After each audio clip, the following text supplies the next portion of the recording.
आज पूरा Bihar gas cylinder को लेके त्राहिमाम कर रहा है। हर तरफ अफरा तफरी का माहौल है और बिहार वासी जो है वो अपने कांधे पे सिलेंडर उठा के ढोने को मजबूर है। कई होटल्स बंद हो चुके हैं, कई रेस्तरां में ताला लग चुका है, कई हॉस्टल में ताला लगने की तैयारी की जा रही है। लेकिन मजाल है कि तेजस्वी यादव इसके ऊपर आके उफ तक कर दे। साहब, आप नेता प्रतिपक्ष हैं, आपकी जिम्मेदारी बनती है कि जब सरकार से कुछ चूक हो तो उस बात का मुद्दा बना के सरकार के सामने पेश किया जाए। आपकी ये जिम्मेदारी बनती है कि जनता का दुख जब सरकार न सुन रही हो तो आप आए और सरकार को सुनवाएं कि जनता की तकलीफ क्या है।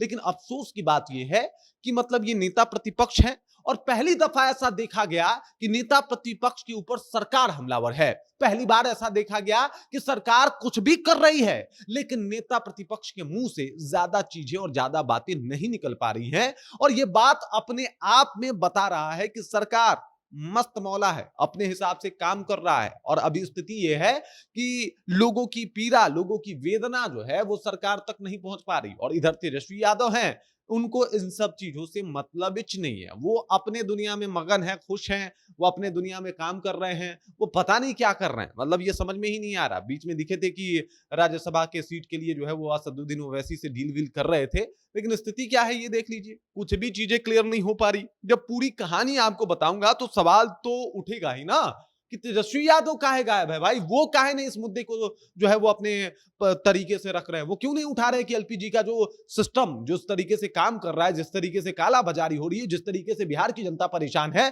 उनके हक में आप कुछ जबान तो खोलते। आप अपने विधायकों के साथ बैठते धरना पे, आप भी कह देते कि साहब चलिए हम आज जो है वो डाक बंगला चौराहा पे बैठ के जो है वो चूल्हा पे चाय बना के पिलाते हैं सबको। चाय बना के पिलाइए, फिर तो पता चलेगा कि आप नेता प्रतिपक्ष हैं। फिर तो बिहार की जनता समझेगी कि चलो भाई साहब इनके ऊपर भरोसा किया जाए, ये बंदा कुछ अलग करने की कोशिश करता है। आप चुनाव के टाइम में खूब एक्टिव रहेंगे और बाद में बदल जाते हैं। पूरी कहानी जब आपको बताऊंगा तो आप क्लियर हो जाएंगे कि चीजें कैसे काम कर रही है। उससे पहले मेरा परिचय जान लीजिए। मेरा नाम है रजत और आप जनता जंक्शन देख रहे हैं। सबसे पहले इन तस्वीरों को देखिए। ये रास्ते में जो लोग खड़े हैं, ये लाइन जो लगी हुई है, ये इसके पीछे का कारण है कि ये सब लोग गैस का इंतजार कर रहे हैं कि साहब इनको गैस सिलेंडर मिल जाए। और तमाम तरीके की समस्याओं का सामना भी कर रहे हैं।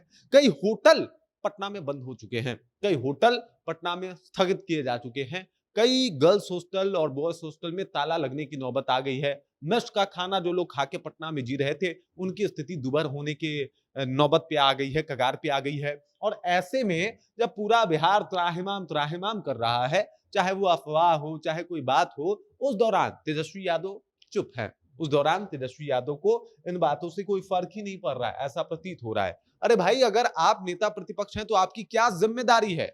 आपकी जिम्मेदारी है कि सरकार को टाइट करके रखे, सरकार का चूड़ी टाइट करके रखे। लेकिन अफसोस की बात यह है कि सरकार ही इनका चूड़ी टाइट कर देता है। सरकार कुछ बोलते हैं, इससे पहले मतलब पहली दफा ऐसा हुआ था कि बिहार चुनाव के बाद नेता प्रतिपक्ष गायब थे और सरकार घेर रही थी कि नेता प्रतिपक्ष कहां है। और नेता प्रतिपक्ष का कोई जवाब नहीं आ रहा था, तेजस्वी यादव का कोई जवाब नहीं आ रहा था। और अब जब इतने हालात बद से बदतर हो रहे हैं, तब भी नेता प्रतिपक्ष खामोश हैं। जनता के लिए ना आवाज उठा पा रहे हैं और ना ही ये तक कह पा रहे हैं कि साहब ये जो अभी एकदम से एक वबा फैली है, एक माहौल ऐसा बना है जिसकी वजह से बिहार की आम जनता परेशान है, उसके हक में कुछ किया और कुछ बोला जाए। तेजस्वी यादव कोई एक स्टेप नहीं उठा पा रहे, कोई एक काम नहीं कर पा रहे। बीच में बस इनके नाम का चर्चा हुआ कि राज्यसभा में तेजस्वी यादव ने अपने उम्मीदवार को खड़ा कर दिया।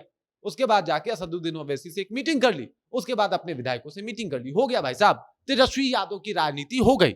बस इतना ही करना था तेजस्वी यादव को। अरे भाई, जो कुछ हो रहा है बिहार में, उन मुद्दों को कौन उठाएगा? और जिस तरीके से अभी एलपीजी का समस्या तमाम एक बिहारी झेल रहा है, तो ऐसे में तेजस्वी यादव गायब क्यों है? फिर क्या आप सीधे 2030 में आने की इनकी तैयारी है? 2029 और 30 में एक्टिव होंगे कि भाई साहब लोकसभा चुनाव आ गया, चलो बोले बिहार की जनता को बताएं देखो क्या क्या बुरा हुआ। अरे भाई, हम देख के आते हैं, हम देख रहे हैं। और हम ये भी देख रहे हैं कि जब बुरा हो रहा था तो आप भी खड़े नहीं थे, आप भी सरकार की तरह गायब ही दिखाई दे रहे थे। सरकार कह रहा था सब चंगा है और उसके ऊपर जो है वो आप चुप थे।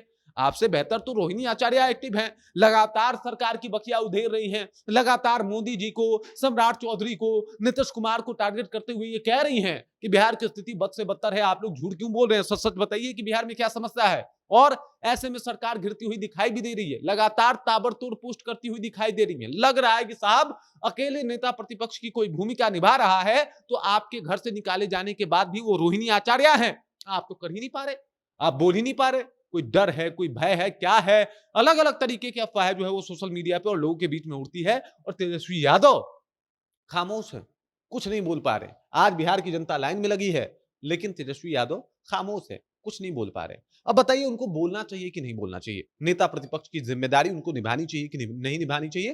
कमेंट कीजिए, अपना विचार हम तक पहुँचा दीजिए। बाकी आप देख रहे हैं जनता जंक्शन और मेरा नाम रजत है।